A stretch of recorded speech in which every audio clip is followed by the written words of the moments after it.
Hi there! Narja is CZN's first rate-up 5-star support character, and she brings a lot to the table to compete with the current 4-star staples. She provides constant passive healing, plus occasional burst healing, reduces the AP cost of cards, boasts considerable personal damage, and offers multiple additive damage bonuses, as well as the option to tech into increased tenacity, defense-based, or basic attack card damage. My god, she puts in so much work, allowing her to essentially replace multiple characters at once. After Serenial, who impressed through her sheer power, Narja is the next must-pull unit due to her incredible versatility and guaranteed long-term value. I hope you saved a few pulls during Season 1's less relevant banners, but if your gacha funds are running low and you're looking to save a few bucks, I recommend using Lootbar, an affordable and secure recharge platform. Through their site, you can purchase any in-game pack at a discount, with limited time offers reducing prices up to 30%. For example, a 6,480 crystal pack that normally costs $100 in-game is available for around $70 on Lootbar. Once you've made your selection, you can choose your preferred top-up method. Lootbar conveniently offers a self-top-up option that launches a single-use cloud instance, meaning you don't have to share your login information directly. You simply log in as usual, select your server, and purchase the same item you chose on Lootbar from the in-game shop. After clicking buy, Lootbar handles the payment process, which usually only takes a few seconds. Once the purchase is complete, the items are delivered normally, and you can safely log out and clear your data. Overall, the process is quick, secure, and includes a refund guarantee in case of technical issues. If you're hesitant about using a third-party top-up service, feel free to check Lootbar's reviews on Trustpilot. They currently hold an impressive 4.9 rating across more than 30k reviews. If you don't want to miss out, use my link in the description or pinned comment to sign up and receive an additional 10% coupon for new users. With the financial concerns addressed, let us explore Narja's kit. Her main mechanic is Veracity, a buff that stacks up to 30 times. It provides 40% fixed healing per hit and, if above half health, 30% additive bonus damage. The Veracity stack count and consumption of stacks is tied to the rest of her kit, most importantly to a secondary stacking buff called Predation. While active, this provides another 80% additive bonus damage per hit, but only when Veracity is consumed as well. That should be enough of the basics so that we can understand her kit in action. This deck is probably one of her most common support role setups that is less concerned with her own damage output. Shackles of Hunger provides Veracity when drawn, Bottomless Hunger reduces the AP cost of cards when Veracity is consumed, and Domain of Veracity tags into the increased tenacity damage for faster Ravage. Some of the cards allow for minor variations, but most of the time you'd want something close to this if you have a dedicated damage dealer to do the heavy lifting. One of the most important factors of a functional build is its Veracity economy. Note that in this deck every card contributes stacks, making this an extremely beginner-friendly setup. Let's start with Shackles of Hunger. Attunement is an effect that activates when the card is drawn, irrespective of whether this occurs at turn start or via abilities. Here, Nia draws a card, which then grants 6 stacks of Veracity. The stacks can be tracked via the dragon or whale icon of her familiar next to Narja's profile picture. Shackles of Hunger is likely one of the better cards to duplicate, depending on how fast your lineup cycles through the Veracity stacks. The ability itself is a defense-based multi-hit attack. Its base multiplier is only 30%, but because Veracity is active and we're at full health, we gain 30% bonus damage, effectively doubling the multiplier. As the individual hits deal damage, you can see that each one produces a bit of healing due to the activation of Veracity. Afterwards, 4 stacks are consumed, 1 per hit. By drawing Shackles of Hunger on the next turn, we gain another 6 stacks of Veracity. Now at 8 stacks, we can use Voluntary Control to gain Predation. This epiphany makes you either gain Veracity or Predation, depending on your current stack count. As we use the card, let's zoom in on Narja's icon at the top. As you were hopefully able to tell, the familiar opened its mouth as Predation is gained. Since Predation only activates alongside Veracity, I guess it makes sense to combine this mechanic into one visual cue. Now that we use Shackles of Hunger, it has a multiplier of 160%. Remember that its base multiplier is only 30%. 110 are added due to Veracity and Predation, and another 20% from her partner Gaia. Keep in mind that we currently hold 3 stacks of Predation, but the ability hits 4 times. As we attack, we can see the damage drop off with the final hit. Without Predation, its multiplier was at 80%, only dealing half the damage of the other hits. Note that the healing is fixed at 40% irrespective of the dealt damage. Zooming in on her icon, we can see the familiar closing its mouth again. Aside from all that juicy damage and healing, we can also see the AP cost reduction in action. Here, we have two separate effects at work, one integrated into her unique card Mealtime and the other from Bottomless Hunger. This card works similarly to Shizuru's Inhibit. After activation, the next two hits that consume Veracity will randomly lower the cost of a card in hand.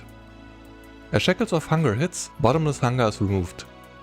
Here, the cost of Domain of Veracity and Mealtime is lowered by 1 each. From what I could tell so far, this effect doesn't appear to target the same card multiple times and will also get consumed when there are no non-zero cost cards in hand. Mealtime is now at 0 AP because it also lowers its cost when Veracity is consumed. Due to this overlap, one stack of Bottomless Hunger was essentially wasted. Next, by using this version of Domain of Veracity, we can double the enemy's received tenacity damage, lasting until the target is ravaged.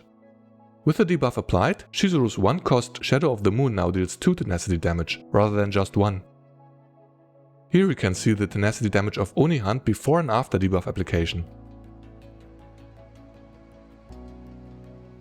Note that this effect stacks with Serenial's Afterglow, making her laser shred 2 tenacity bars with each attack. This allows you to rapidly break the opponent irrespective of typing. Of course, without a bonus like Afterglow and without type advantage, the debuff is less impactful. When using a type neutral attack, the difference is only minor. Since we're here, let's talk about Mealtime.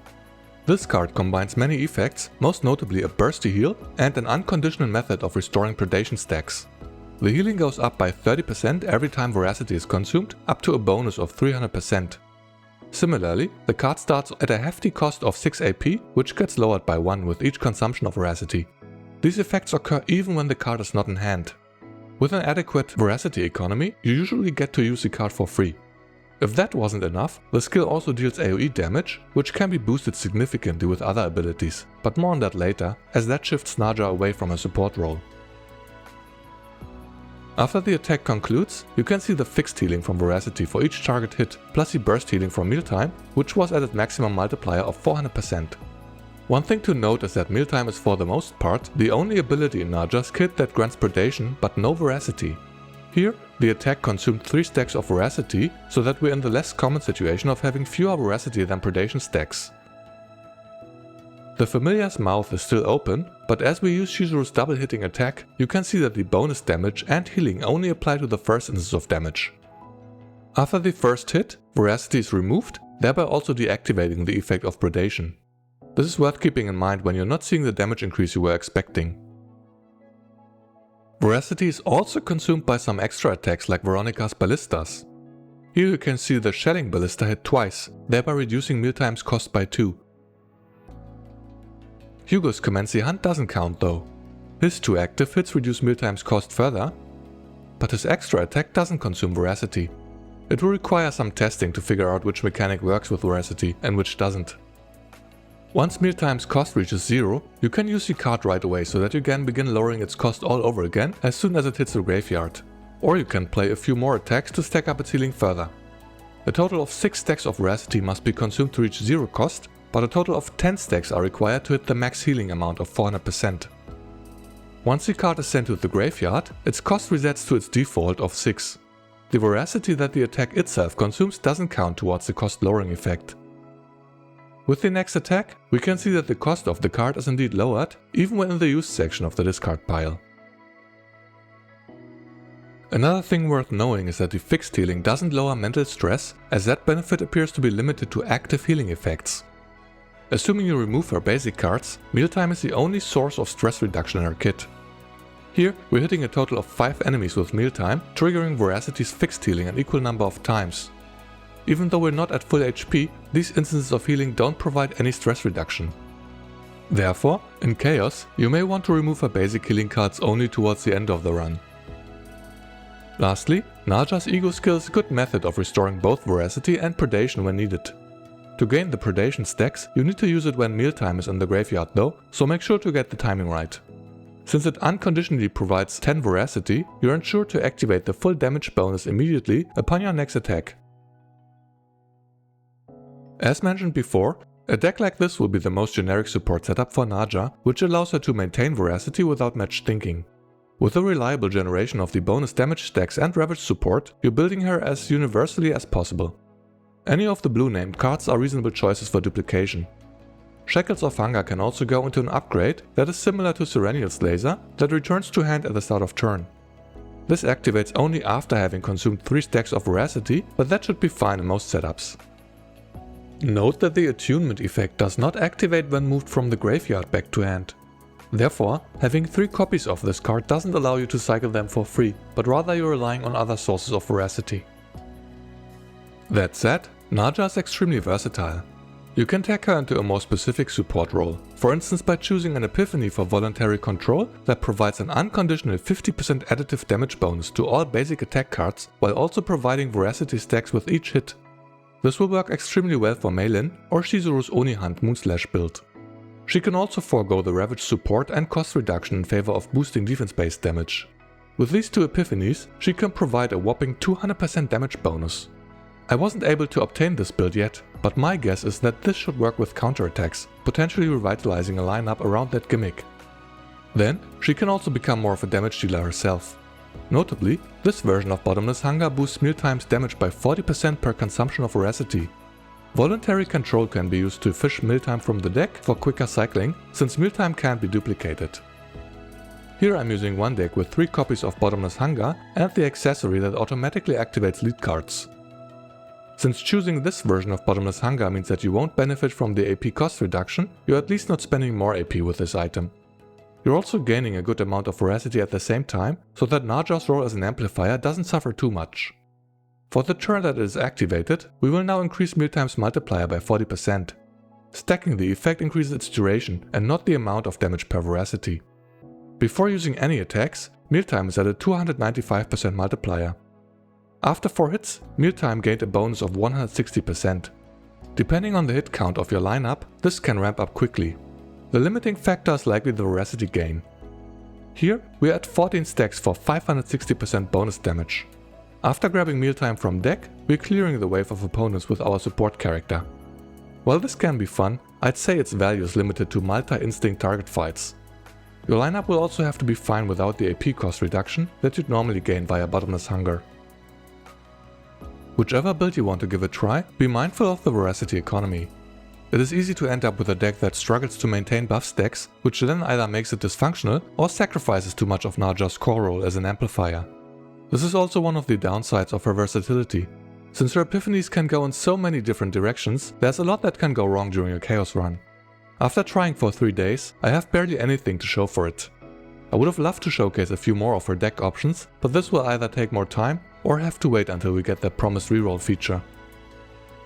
Finally, let us conclude by talking about Narja's build and ego manifestations.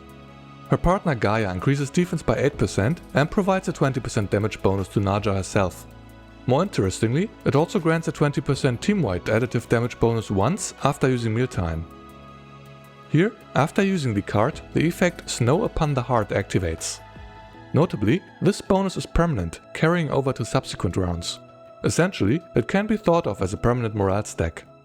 Since the passive is so extremely specific about its activation condition, it's highly unlikely that Gaia will ever be usable by any other controller though. The ego skill is in line with Narja's offensive nature, providing a multi-hit attack and the draw of an attack card. Note that the drawn card can belong to any of the combatants and does not specifically search for a card from Narja. Besides Gaia, there aren't really any offensive controller options. As alternatives, you could go with the 3-star Yvonne for the passive 16% defense bonus, or even better a highly duped Alyssa who provides up to 24% defense at E4. Her ego skill even grants 1 morale stack, though that obviously lasts only for a single turn and requires you to spend EP. Gaia's permanent effect will be most valuable in longer battles, but currently there isn't much content that features such fights. So far, only the Great Rift comes to mind, but perhaps there will be more bossing content in the future. As for memory fragments, there aren't really great 4-set options. You could use the Judgment of Flame set when using her alongside Serenial and building Narja into more damage, but for a more generic setup I went with defense, crit damage and health as a filler. You could just use any 2 pieces with the best substats instead, while ignoring the 3rd set bonus. Gaining a bit of extra HP from the support makes Chaos a bit more comfortable though, but your priority is defense and crit. Note that Narja's final potential node increases Veracity's damage bonus from 30 to 40% and also Predation's bonus from 80 to 100% if her defense is greater than 300. You should unlock this as soon as you can and make sure you reach the stat requirement. Once unlocked, you can see in the effects overview that Veracity and Predation indeed confer higher bonuses than what her base kit outlines. Lastly, her E1 increases the Predation stack's mealtime provides from 4 to 6. Boosting only 2 more hits is a bit lackluster considering how quickly most lineups burn through the stacks. Her E2 is a bit more interesting as it grants a 25% chance to restore 1 Veracity each time a stack is consumed. Assuming you're cycling through 20 stacks in a turn, you'd be looking at 5 more on average due to this effect. I don't think it's enough to warrant the investment, but since Narja is not limited, you might find yourself enjoying this RNG bonus eventually. The E3 increases the Predation stacks gained via her Ego skill from 5 to 8, which like most E3s isn't impressive. The E4 on the other hand is her most impactful upgrade, as it increases the Predation damage bonus from 100 to 130%. The overall damage boost depends on your ability to cycle the buff stacks, but if you're a big fan of Narja and don't mind splurging a little, this would be her ideal stopping point. I wouldn't say it's worth it due to the underwhelming prior upgrades though. The E5 is as usual a filler, and the E6 provides a bit of random damage and healing for each consumed Predation stack. It doesn't sound meaningful enough to warrant the high investment, so I'd advise against going all the way, especially since Narja can be obtained after a rate up by losing a 50-50. In conclusion, I think Narja is a fantastic character that will likely have staying power. Gacha veterans will know that support characters usually have more long-term value, as utility is harder to power creep than raw damage. In that sense, her personal DPS may fall off eventually, but by providing such a significant amount of damage amplification, passive healing, AP cost reduction, tenacity damage, or more niche bonuses such as defense-based or basic attack damage, it's hard to imagine that she'd become obsolete anytime soon. All that being said, I'm also happy to finally replace Mika on my Chaos runs. Narja speeds up the battles and provides comparable stability while having no trash cards in her kit. Not having to rush to remove Whirlpool is truly a game changer. Notably, Narja can take 3 out of 4 of her Epiphany cards into a unique tag. That requires a bit of luck or the upcoming Epiphany rerolling, but then 4 out of 5 of her cards won't interfere with your card copy event options. Alongside Veronica, you'd be eliminating a lot of RNG from your runs. Moving forward, I'd say we can infer from CZN's rate up history that non-limited DPS banners are the safest to skip, and free-to-play players should conserve their resources for the occasional support and limited characters. But let me know what you think of Narja and whether you're feeling the pressure of a high-value character right after Serenial. After this, I'd expect more damage dealers to give you some breathing room.